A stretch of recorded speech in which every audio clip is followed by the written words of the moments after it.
دل سے خیر مقدم ہے اس محفل میں جو ایک عظیم شاعر استاد داغ دہلوی کے بارے میں منعقد کی جا رہی ہے۔ سب سے پہلے ان حوالہ جات اور ذرائع کا ذکر ہو جائے جن سے اس مضمون کی تیاری میں استفادہ کیا گیا ہے۔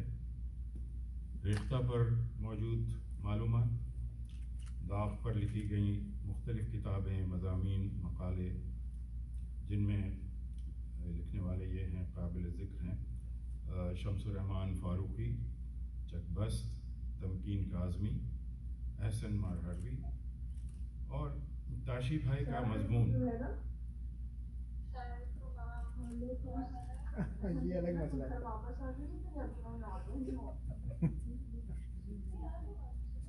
تاشی بھائی کا آپ کی آواز آ رہی ہے، آپ لوگ اپنے آپ کو میوٹ کریں۔ میوٹ کر لیں زوم والے۔ تاشی بھائی کا مضمون جو انہوں نے 2010 میں اردو اکیڈمی کے پروگرام کے لیے لکھا تھا، اور یوٹیوب اور سوشل میڈیا پر مختلف ویڈیوز اور انٹرویوز اور لیکچرز جن میں ڈاکٹر نوشاد عالم ہیں جامعہ ملیہ دہلی کے، ڈاکٹر فرحت احساس جو شاعر ہیں بہت مشہور، اور پھر پروفیسر قاضی جمال حسین، ان لوگوں کے نام شامل ہیں۔ داغ کلاسیکی دور کا آخری بڑا شاعر، نئی غزل کی ابتدا کرنے والا اور آسان سلاست بھری اردو میں شاعری کو رواج دینے والا سمجھا جاتا ہے۔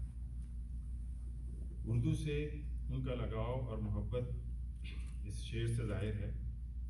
اردو ہے جس کا نام ہم ہی جانتے ہیں داغ، ہندوستان میں دھوم ہماری زباں کی ہے۔ اور آج اگر وہ یہ کہتے کہ سارے جہاں میں دھوم ہماری زباں کی ہے تو غلط نہ ہوتا۔ تو داغ کے ہم اثروں میں ذوق، غالب، یہ کرداروں کا جھرمٹ تھا۔ ذوق ہیں، غالب ہیں، مومن ہیں، امیر مینائی ہیں، جلال لکھنوی ہیں، شیفتہ، بہادر شاہ ظفر جیسے بلند پایہ شعراء کے نام آتے ہیں۔ آج اس مہینے کی مناسبت سے بھی اور داغ کو ایک اور نظر سے بھی دیکھنے کے لیے تاشی بھائی موجود ہیں یہاں پر۔ ان سے گزارش کروں گا کہ داغ کے بارے میں کچھ خیالات کریں، اور آپ آج ان کی ایک حمدیہ، ان کا ایک حمدیہ کلام ہے، سبق ایسا پڑھا دیا تو نے، دل سے سب کچھ بھلا دیا تو نے، حمد باری تعالیٰ ہے۔ جناب تاشی ظہیر صاحب۔ بھگی بھائی آپ کا بہت شکریہ۔ یہ داغ کے بارے میں جو باتیں کہی جائیں گی وہ آپ کا علاقہ ہے آج بطور ناظم کے، اور مجھے امید ہے کہ اب تک آپ نے جو کچھ بتایا ہے اپنی ریسرچ کے بارے میں، آپ کے پاس کہنے کو بہت کچھ ہے، اس لیے میں صرف یہ ہم پڑھنے پہ اکتفا کروں آپ کی یاد سے۔ داغ دہلوی کی ہم وغیرہ بہت عام نہیں ہے، اکثر لوگ تو جانتے بھی نہیں ہیں کہ داغ دہلوی نے کوئی ہم بھی لکھی ہوگی۔ انہوں نے بہت ساری ہم لکھی ہیں، اس میں سے ایک پیش کرتا ہوں۔ سبق ایسا پڑھا دیا تو نے، یہ بالکل امیر تقی میر والا سلسلہ ہے، بہت آسان لفظوں میں بہت گہری باتیں۔ سبق ایسا پڑھا دیا تو نے، دل سے سب کچھ بھلا دیا تو نے، لاکھ دینے کا ایک دینا ہے، لاکھ دینے کا ایک دینا ہے، دل بے مدعا دیا تو نے۔ اور ہم نکمے ہوئے زمانے کے، اور کیجیے ذرا، ہم نکمے ہوئے زمانے کے، کام ایسا سکھا دیا تم نے۔ اور کیا بتاؤں کہ کیا لیا میں نے، کیا بتاؤں کہ کیا لیا میں نے، کیا کہوں میں کہ کیا دیا تم نے. اسے دیکھیے، بے طلب جو ملا ملا مجھ کو، بے طلب جو ملا ملا مجھ کو، بے غرض جو دیا دیا تم. اور جس قدر میں نے تجھ سے خواہش کی، جس قدر میں نے تجھ سے خواہش کی، اس سے مجھ کو سوا دیا تم نے. آخری شعر، داغ کو کون دینے والا تھا، داغ کو کون دینے والا تھا، جو دیا ہے خدا دیا.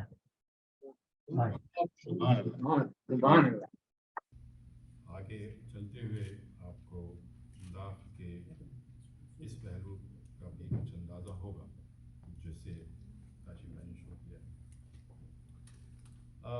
تو اب ہم ہمارے دوسرے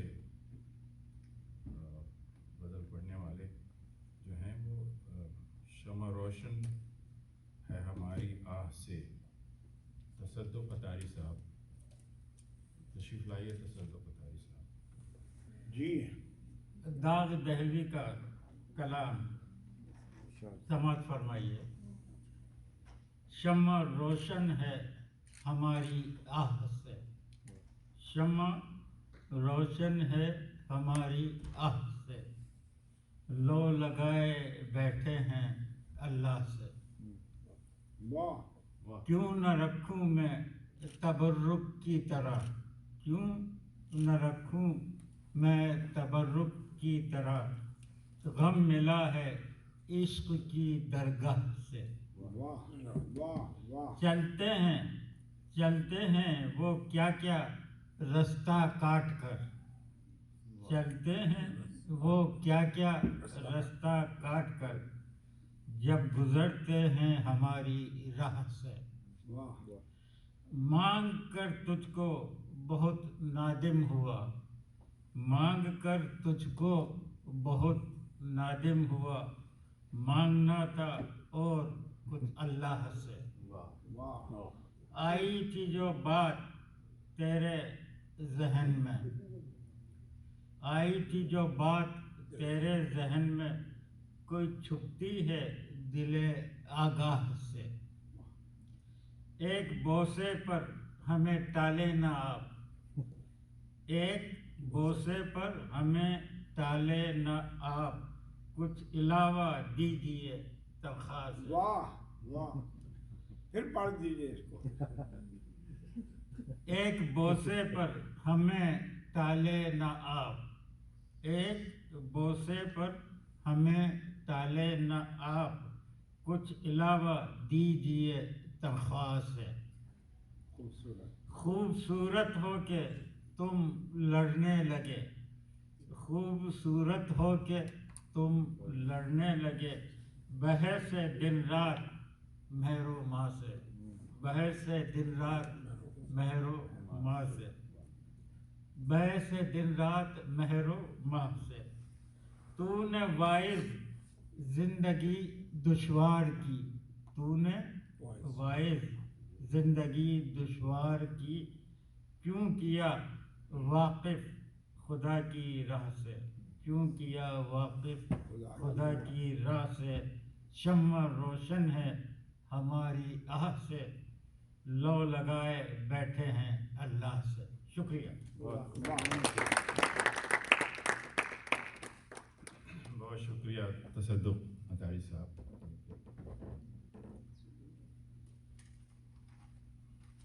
دوستو، داغ کی پیدائش 25 مئی 1831 کو دلی کے چاندنی چوک کے کوچے میں ہوئی، جسے اب انہی کے نام پر کوچہ استاد داغ کے نام سے جانا جاتا ہے.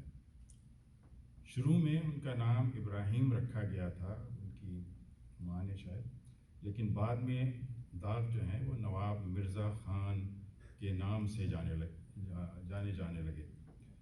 ان کے والد نواب شمس الدین احمد خان والی فیروز پور چرکا تھے، اور یہ نواب لوہارو جہاں کے غالب تھے، اور جمیل الدین علی بھی کہتے تھے کہ وہ بھی وہاں کے ہیں۔ تو یہ نواب لوہارو ضیاء الدین خان کے بھائی تھے۔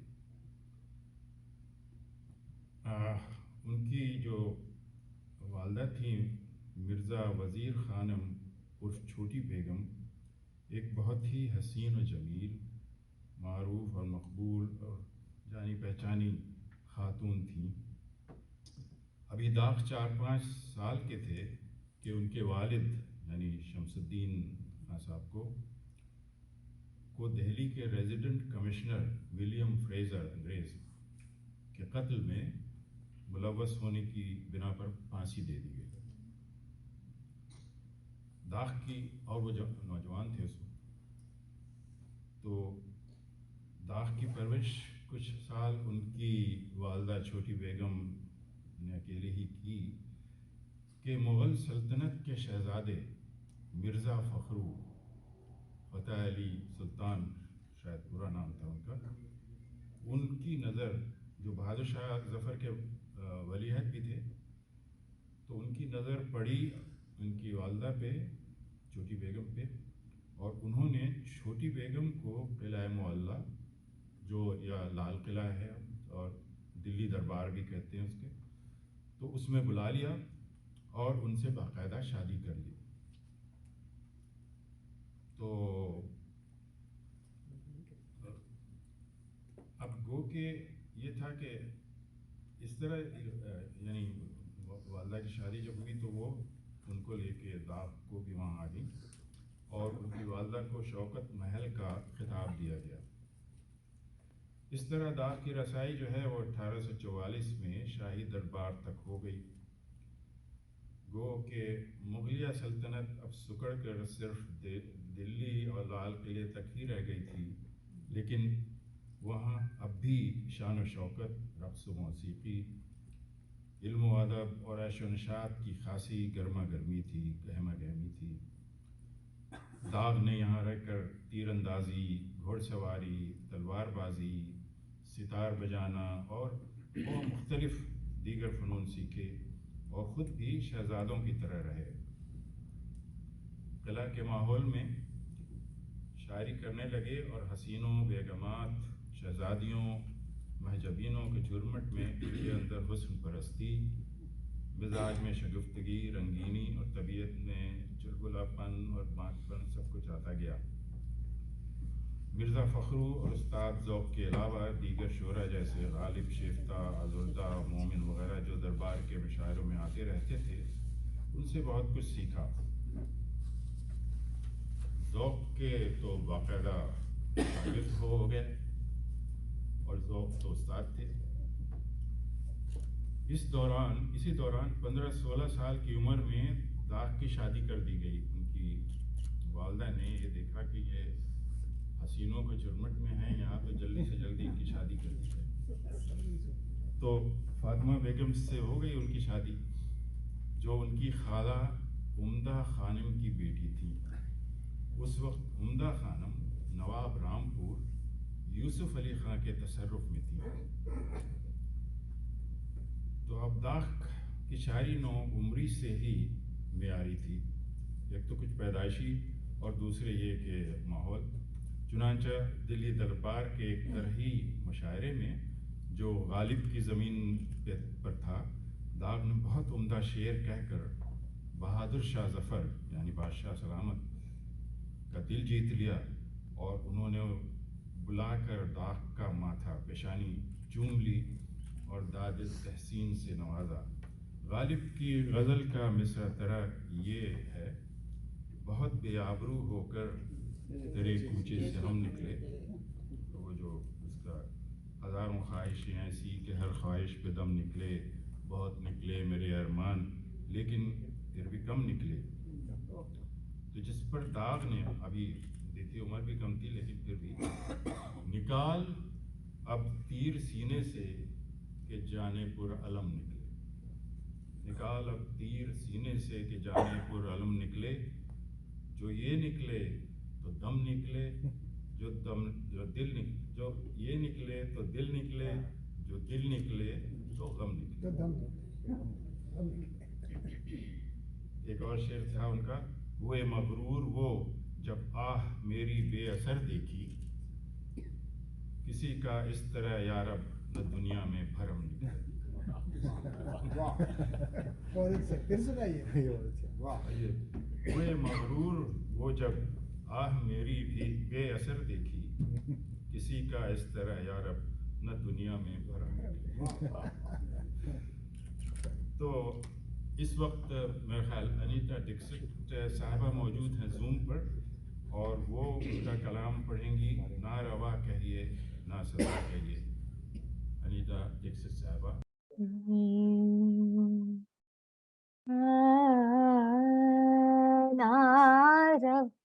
نہ روا کہیے نہ سزا کہیے، نہ روا کہیے نہ سزا کہیے، کہیے کہیے برا کہیے نہ روا کہیے نہ سزا کہیے، دل میں رکھنے کی بات ہے غم عشق، دل میں رکھنے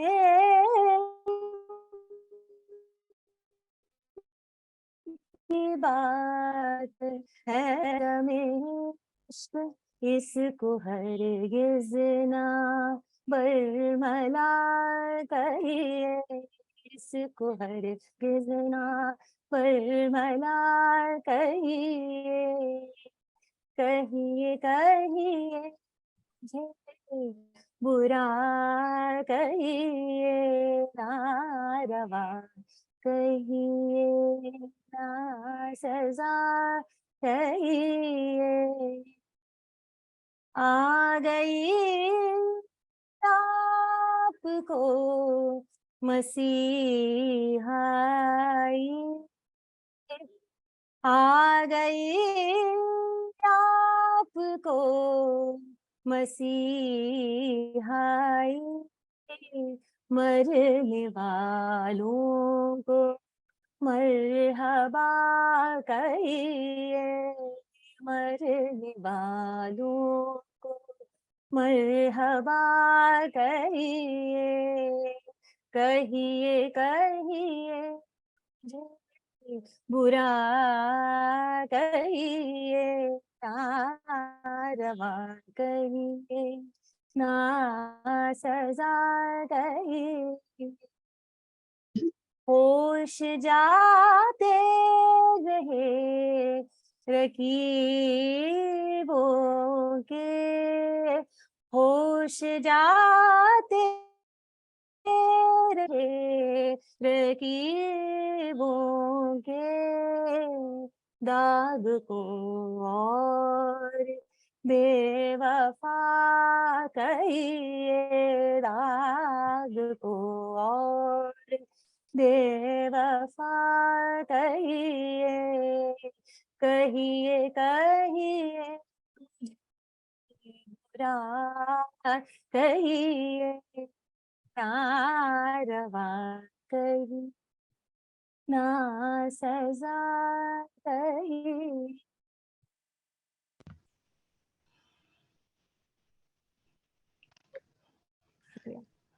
بہت عمدہ، بہت عمدہ۔ داغ کی زندگی کا پہلا سنہری زمانہ قلعہ محلہ میں تقریباً 12-13 سال کا رہا، جس میں ان کی تمام تر صلاحیتیں ابھریں اور جہاں وہ مکمل شاعر بن چکے تھے، اور اس میں استاد ذوق کی شاگردی کا بڑا حصہ تھا۔ 1856 کے آتے آتے رہی سہی مغلیہ سلطنت اور دلی کے حالات بے حد دیگرگوں ہو گئے، انگریزوں کا غلبہ زوروں پر تھا اور ساتھ ساتھ قلعہ کے اندر سازشیں اور حق جان نشینی اور کون ولیعہد بنے گا کے جھگڑے بھی بڑھتے جا رہے تھے۔ داغ کے سوتیلے باپ مرزا فخرو کو انہی بیرونی اور اندرونی خراب حالات اور مالیاتی سازشوں میں زہر دے کر ہلاک کر دیا گیا۔ داغ اور ان کی والدہ کو مجبوراً قلعہ چھوڑنا پڑا، کیونکہ ان کو ایک طرح سے نکال دیا گیا وہاں سے۔ اور داغ نے یہ بھی کہا کہ میرے دادا جو بادشاہ تھے انہوں نے بھی اپنا پیٹھ موڑ لی تھی۔ تو پھر یہ لوگ دلی میں جا کر کہیں رہنے لگے اور پھر 1857 کا غدر قیامت بن کر ٹوٹا۔ دلی بری طرح تباہ و برباد ہو گئی اور مغلیہ سلطنت تتر بتر ہو گئی۔ تو اس قیامت صغریٰ پر داغ وہ واحد شاعر ہیں جنہوں نے ایک طویل شہر آشوب نظم اور دلی کا ایک مرثیہ لکھا، جو نہ صرف اس وقت کے ظلم و استبداد کے سامنے ان کی جرأت اور ہمت کی دلیل ہے، بلکہ ان کے حساس اور دردمند دل کی غماز بھی ہے۔ ملاحظہ کیجئے کچھ اقتباسات اس شہر آشوب سے، اس نظم سے۔ یہ وہ جگہ ہے کہ غیرت پہ عبرت آتی ہے۔ یہ وہ جگہ ہے، یعنی دلی کے بعد، کہ عبرت پہ عبرت آتی ہے۔ یہ وہ جگہ ہے کہ حسرت پہ حسرت آتی ہے۔ یہ وہ جگہ ہے جہاں بے کسی بھی ڈر جائے۔ یہ وہ جگہ ہے اجل خوف کھا کے مر جائے۔ اور کہاں تک آہ لکھوں اس کا حال بربادی، کہاں تک آہ لکھوں اس کا حال بربادی، کہاں تک آہ کہوں آسماں کی جلادی، کسی قید محن سے نہیں ہے آزادی، کہ داغ داغ ہے دل ہر کوئی ہے فریادی۔ مرثیے میں انہوں نے یہ بھی کہا، دے دیا فوج کو حکام نے سب، گنجے قارون سے فزوں گنج اتحاد نے دہلی، یا خدا مسجد جامع کا رہے نام بلند، کعبے والے کہیں وہ آئی اذان دہلی، آسماں پر سے بھی نوحے کی صدا آتی ہے، کیا فرشتے بھی ہوئے مرثیہ خان دہلی۔ تو جناب یہ اس وقت ہمارے سامنے حاتم رانی صاحب آج نہیں آ سکے، انہوں نے معذرت کی ہے، تو پڑھنے والے تھے کھلتا نہیں ہے راز ہمارے بیان سے۔ میرے پاس پوری غزل نہیں ہے ورنہ میں پڑھ دیتا وہ، تو ہم آگے بڑھتے ہیں۔ غدر 1857 کے بعد دلی میں شکست خوردگی، خفت اور مایوسی کا دورہ تھا۔ خوف و ہراس اور ظلم و ستم کی فضا تھی۔ ایسے حالات میں بہت سے شعراء، قلمکار اور عمراء اور رؤساء نے لکھنؤ، عظیم آباد اور خاص کر رامپور کا رخ کیا۔ داغ کا تو سسرال بھی رامپور تھا، لہٰذا وہ رامپور آ گئے اور اپنی ساس اور خالہ کی سفارش پر نواب رامپور کے دربار میں ملازمت اختیار کر لی، استبل کے داروغہ ہو گئے۔ ان کی شاعری کا تو ڈنکا ہر طرف بج رہا تھا، اور یوں استبل کے داروغہ کے ساتھ ساتھ سرکاری مشاعروں کا انتظام ان کی سپرد کر دیا گیا۔ تنخواہ خاصی مناسب تھی، لہذا آسودگی سے گزر بسر ہونے لگی۔ رامپور میں دلی اور لکھنؤ کے رنگ کا ملا جلا دبستان وجود میں آنے لگا۔